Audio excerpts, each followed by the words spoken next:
آسيا محمد علي waxaan ka mid ahay ardayda wax ka barata jaamacadda Gaalkacyo University GU waxaan maanta booqasho noogu yimid Salaam Somali Banki waxaan ka qaadanay Salaam Somali Banki mowduuc aad noo saameeyay oo ardayda haddaan nahay economiga barata ka hadlayay financial inclusion trading programkaas waxaan ka faa'iidnay waxyaabo badan oo ay ka mid yihiin personal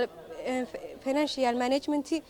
waxaan kaloo ka faa'iidnay sida dakhliga ku soo galayo iyo dakhliga ka baxaya oo manage gareynaysid sidoo kale waxaan ka faa'iidnay waxyaabo badan oo aad anaga aan horay u soo qaadanay iyo waxaan soo qaadaninba waa ka faa'iidnay Salaam Somali Banki aad u mahadsantihiin magacay waa Garaad Axmed Rooble waxaan ka tirsanahay ardayda jaamacadda Gaalkacyo dhigato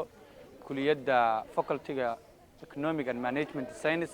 department-giisa Public Administration galabta waxaan ka faa'iideysanay training ay bixinaysay jaamacadda iyo Salaam Somali Banki ay iska kaashanayeen oo ku saabsanaa financial inclusive program trainingkan waxaan maanta ka faa'iidnay culumta la xiriirto sida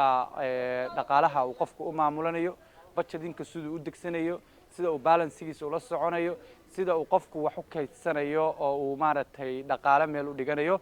trainingkan oo ay bixinayeen khubaro ka socotay bangiga Salaam Banki Soomaaliya oo kamid ah bangiyada ugu waaweyn dalka baa waxaan ka faa'iidnay galabta 2 saac uu socday trainingku wax weyn oo la xiriira sida dhaqaaleena u maamulan lahayn tababarka ku saabsanaa financial inclusion oo inta tababarka uu socdaa ku baranay sida lacagaha loo maamulo iyo sida investment-ka lagu sameeyo iyo sida loo maamulo personal income-kaaga marka waan u mahadcelinayaa dhammaan madaxda Salaam Somali Banki iyo madaxda maamulka jaamacadda